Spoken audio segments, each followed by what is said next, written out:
So yeah, that's pretty much everything I did to lose 50 pounds and keep it off.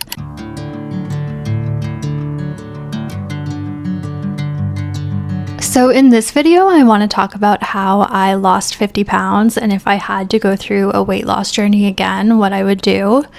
I initially was not going to film this video. I feel like there's a lot of mean comments about eating and weight out there, but I had a lot of people ask me for it, so I thought I would just kind of walk through the 3 major things that I did to create a more sustainable lifestyle in terms of staying at a healthy weight and having a healthier relationship with working out and food. So for context, I was always kind of a chubby girl. Like, I never really had a handle on eating and working out. I would say from the age of probably 6 or 7 until the age of 30, I was overweight, and I was never really happy with how my body looked. But I also was just not really sure how to go about losing weight and keeping it off. So it's kind of sad. I mean, keep in mind that I grew up in the 2000s era of like extreme diet culture. I feel like I never really had the tools or understood that losing weight and being in shape required lifestyle changes and routines and not just like yo-yo dieting. So I feel like I spent the majority of my teens and my 20s perpetually yo-yo dieting. So I would go really hard, lose weight, and then lose the momentum and kind of just go back to my old patterns. And it wasn't until I was able to break those patterns that I managed to get to a weight where I feel healthy and not feel like I constantly have to think about food and what I'm eating. So I feel like I struggle to plan this video because I do genuinely feel like when I lost weight, it was just as simple as eating in a calorie deficit and working out. But as I thought about it more, I realized that it became a little bit more layered than that. So in this video, I'm going to walk you through the 3 things that I did. And the biggest one, I think, is my mindset shift, followed by fitness and food. Keep in mind that I'm not a professional. I did work with a personal trainer when I was starting this journey, so I have some of his notes that he gave me and some of this like advice that we talked about when I was working with him, but this is just my experience. It's not a professional opinion, so just keep that in mind while we get into it. So the first thing I want to talk about is mindset. I was not confident growing up. I still feel like I struggle with self-confidence sometimes, but I was really uncomfortable with the idea of being perceived. So I never really felt like I could go to a gym, like I belonged. I had this idea in my mind where you already have to be good at something for anyone to see you doing it. And I feel like that kept me out of the gym and fitness space for most of my life. And the biggest shift, not the biggest, but one of the shifts that I had to go through to have a more sustainable, like healthy lifestyle was realizing that I belong in the gym just as much as anyone else does. And I feel like I got there because I hired a personal trainer. This was when I was in my very spendy era. I don't think it's necessary to have a personal trainer, but that did help me kind of understand the basics of going to the gym and not having it be just, going on the elliptical to burn calories. So my trainer really helped me get some like very basic strength training routines that I was able to start doing at the gym by myself. And as I continued to do that, I became more comfortable. But when I started, I felt really weird. Like I didn't feel like I should be there among these people that seemed to know what they were doing. But it's really something that I had to just get over. I really had to fight with myself internally to remind myself that I pay for this gym membership too, so I'm allowed to take up space on a bench. I'm allowed to maybe not have the best form. I'm allowed to be working with smaller weights. Like, I belong there just as much as anyone else. And I feel like making that mindset shift was huge for me, and it translated into other areas of my life too. Like, for example, this YouTube channel. It's obviously not always comfortable to know that you're putting your, personal life story out there, or even like talking to the camera like this. But I do feel like when I started at the gym and realized that it's okay to be seen, not perfect, not only did it help my fitness journey, but it also helped me just feel more comfortable taking up space in the world. And the next mindset shift that I had to make was understanding that fitness and being in shape is a slow and steady process. It's not something that you can just achieve overnight. And it's not something that you just do once and then never have to do again. So I feel like for my teens and my 20s, I would go into this mode where it was like, okay, like I have this event coming up in the next month. Like, I have to just aggressively diet and aggressively burn calories so that I can try to be slimmer for whatever event it was, whether it was like my high school prom or like when I moved to Montreal and then going back to Halifax to visit family. It's like, okay, like I want to be 10 pounds lighter when I see all of my family, or whatever it was.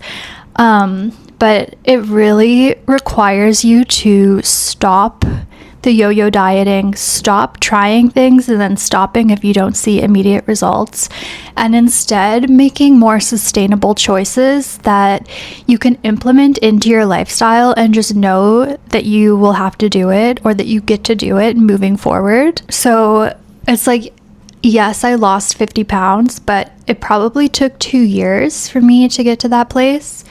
For context, like my heaviest weight, I was probably 175 pounds, and now I'm 120 pounds, and I've stayed at this weight for the last like 2 years, I would say. It really took accepting that it's a slow process, it's a lifestyle change, there's no like overnight secret. I mean, now there kind of is with like GLP-1s or whatever, but I'm not talking about that here. I'm talking about sustainable life choices. And then the other mindset shift that I had to make was really finding a life that felt fulfilling to me. So I was deeply unhappy, I would say, for a lot of my 20s. I felt like I was living for other people. I didn't feel like I was going after the things that I really wanted. And that expressed itself through not just my shopping addiction, but also how I was eating and how I was treating my body. I would order takeout all the time, order Uber Eats. Like, I would drink a lot of alcohol and then order a burger at night when I was drunk and not even really remember that I ate it the next morning. Like, I feel like I was medicating with stuff and medicating with food. So when I left a relationship that was not fulfilling to me and not aligned with what I really wanted, and I started focusing on myself, building hobbies that excited me, really working towards goals that I was passionate about, I felt that I no longer needed to medicate with food and alcohol. And I know that's a very specific to me example, but I think my point is just you have to have interests and you have to have a life that you're excited about building. So that might sound like grand and not always feasible, but I really just mean, making time for the things you enjoy, even if you're busy, just finding little ways in life that you can feel like you're working towards something or you're enjoying yourself. I think it makes it easier to welcome in more healthy habits overall. And then I think the other game changer in terms of my mindset was that I had gained a lot of weight during the pandemic because I was living with psoriatic arthritis and it was not yet diagnosed. So basically my whole body was in pain all the time.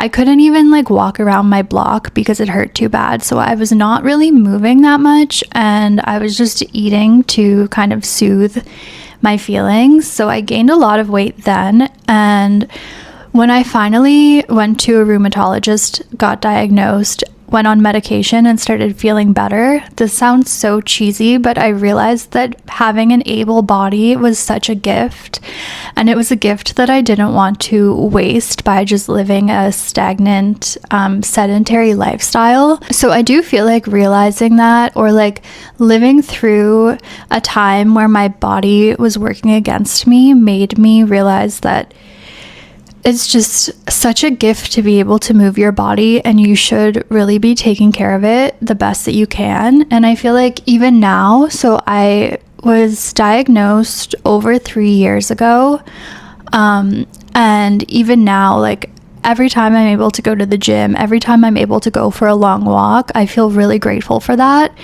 I feel like for me, it's probably a little bit more impactful than somebody who, you know, didn't have a debilitating disease and doesn't live with a debilitating disease. But I just think if you can cultivate a kind of gratitude for your body and what it can do and what it's carried you through, that really helps creating a more sustainable path towards fitness and healthy living. So those were the major mindset shifts. Now I want to quickly get into fitness. Nothing I'm going to say is groundbreaking, honestly. I did work with a personal trainer, as I mentioned, and he really helped me more than anything focus on my mindset and gave me the base that I needed to get into the gym. But I do feel like you can get that kind of information basically anywhere, like on YouTube. There's a ton of apps that you can do, like program a workout schedule so that you can just follow it when you're in the gym. I loved working with him, and I'm grateful that I did. But if I had to do it again, I would definitely not be able to spend that money on a personal trainer responsibly. But I was looking through our notes, and basically what he got me to do to start was just walking 12,000 steps a day. Like whether it was outside or on the treadmill or whatever it was, I wore an Apple Watch and I tracked my steps, and I made sure whether I was at home, whether I was traveling, no matter what, I was getting 12,000 steps a day. And aside from the 12,000 steps, I was also going to see him 3 times a week for strength training. So 3 times a week I would go. We would do like maximum 10 minutes of cardio as a warm-up, and then the rest of the hour workout would only be focused on strength training. I mostly did body weight workouts to start, but that was enough for me to start seeing results relatively quickly. And it was great because when I was traveling, I could do those same workouts like in my hotel room or in the hotel gym. So strength training 3 times a week. And then on top of that, I also did at-home Pilates twice a week. This was also just with body weight, and I was using an app. At the time, it was called BB Fit. It's by a Canadian content creator called Bailey Brown. I really loved her workouts. You can find them on YouTube, but I think she also has an app still. So I did both of those things in tandem for probably about 6 months, and that was enough to really set me off on my own journey. So after those 6 months, I stopped working with the trainer. I continued the strength training and the Pilates, and then when I was living in Istanbul, I did a group fitness class, which was great as well.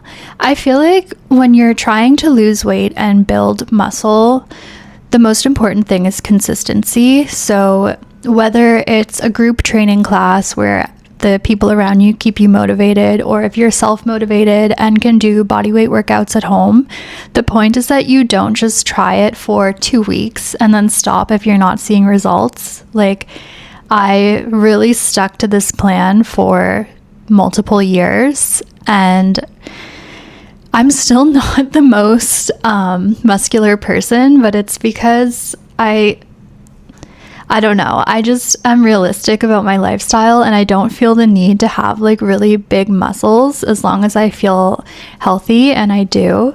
But everyone's specific goals are different. So But yeah, if there's one takeaway I had from the fitness side of things, it is consistency. And honestly, walking is the easiest thing you can start doing, whether it's on a treadmill or going out for walks in the city or wherever. Just getting those first 10 to 12,000 steps in consistently, like not doing it for 2 weeks, doing it consistently, making it part of your lifestyle. It will kind of set the tone for building on those habits and maintaining them. And then there's the question of diet. So I had a really bad diet when I first started on this sustainable fitness journey. Like I said, I yo-yo dieted in the past. I grew up in the age of the cranberry juice diet and the onion soup diet or whatever. In my mind, before going through this kind of journey, I just thought that losing weight meant doing really weird kind of not sustainable things and seeing results in the immediate future. But when I cut that out, it became so much easier. So it kind of helped because I was going through my frugal living journey at the same time as my weight loss journey. So cutting out things like Uber Eats and restaurants made sense for both of these different paths that I was working on. And I think that made it easier to stick with. But in terms of what I actually did, working with my trainer, he told me to eat around, I'm just looking at my notes. I was eating around 1,500 calories, I believe, and I tracked it all on MyFitnessPal. I don't do that anymore. I feel like I can eat intuitively now, and it's fine. And my trainer urged me not to give up things that I liked. He just told me to eat less of them. So for example, I loved eating Montreal bagels, and instead of eating the whole bagel, he would ask me to eat half of it and then fill the rest of my plate with healthier options. So for breakfast, I was eating a lot of Greek yogurt. Greek yogurt with blueberries and honey was my go-to in the mornings. He also, basically, he told me to eat chicken and rice for dinner, which I think is the go-to for anyone that's in a gym. Obviously, or maybe not so obviously, but I'm pescatarian, so I didn't do that. Instead, I was eating a lot of salmon and rice and tuna and rice. Basically, anything that had a lot of protein, a lot of lean protein, and a side of rice was my formula for, I would say, the first few months. And then after I started seeing results, I was a little bit more lenient, but I still tried to stick to that protein and carbs formula. And the next thing that he told me to do that was for some reason just revolutionary to me was not having to finish everything on my plate. So at the time, especially in the beginning of the journey, I was traveling a lot for work, and we would have breakfast, lunch, and dinner laid out for us. And because it was travel journalism, it was always really rich foods. And I always felt like I needed to finish everything that was put in front of me, which, depending on the culture of the place you're traveling to, actually, it can be kind of rude to not finish what's on your plate. But it's that also kind of helped me set boundaries and be less of a people pleaser in a way. So I learned to notice my hunger cues and notice when I was feeling full and then stop eating when I felt full. And I still do that now, but I feel like I mostly eat at home anyways. So I kind of know the portion amount that will make me feel full, and I don't eat more than I need to, and I don't waste food either. So yeah, that's pretty much everything I did to lose 50 pounds and keep it off. I hope it was helpful, at least a little bit, or interesting. I do feel like the mindset shifts are not always talked about when people discuss sustainable weight loss. And I do feel like that was the biggest difference for me. Like I said, I had been dieting and trying to work out for probably 15 years before I was able to find this sort of like lifestyle that's sustainable for me. And I do feel like once you're able to crack that code and shift your mindset, it becomes a lot easier. Understanding that it is what's the expression? It's a marathon, not a sprint. It doesn't have to be complicated. It can be as easy as just, going for a walk every day and ensuring you're getting your 10,000 steps in, going to the gym and trying your best not to feel self-conscious, and enjoying the food that you enjoy, but just kind of trying to enjoy it in moderation instead. Yeah. Now, these days, I feel like it's very easy for me. Like, I eat intuitively and I go to the gym. If I have to skip the gym, like, I don't beat myself up over it. And I also just want to add a disclaimer that I feel like there's a lot of chatter online about people's size and their weight and what they eat, and it's not helpful. I go to a doctor every 3 months because of my psoriatic arthritis. Like, I get a blood test regularly. I know that what I'm doing works for me. I think everyone needs to just be the authority of their own life and find things that work for them. Even if it's through trial and error. But I also think that it's important to not trial and error your way into yo-yo dieting or starting something and stopping it after a couple of weeks because it's not working. Like, for me, it was really about sticking to this plan that I had made and just like knowing that it will take months to see results, but that even the small wins are still wins and they should be enough for me to keep going. Yeah, I feel like I'm rambling now. I hope that was helpful or at least entertaining. If you watched this far in the video, thank you so much for watching. Don't forget to subscribe and I will see you in the next one. And also, if you have more video ideas that you want me to make, let me know. I will probably make them. This one felt a little out of left field, if I'm being honest. I'm definitely not an expert in fitness and nutrition, but it was fun to reflect on what I did and how I was actually able to make this sustainable lifestyle shift. So yeah, hope it was helpful. Okay, bye.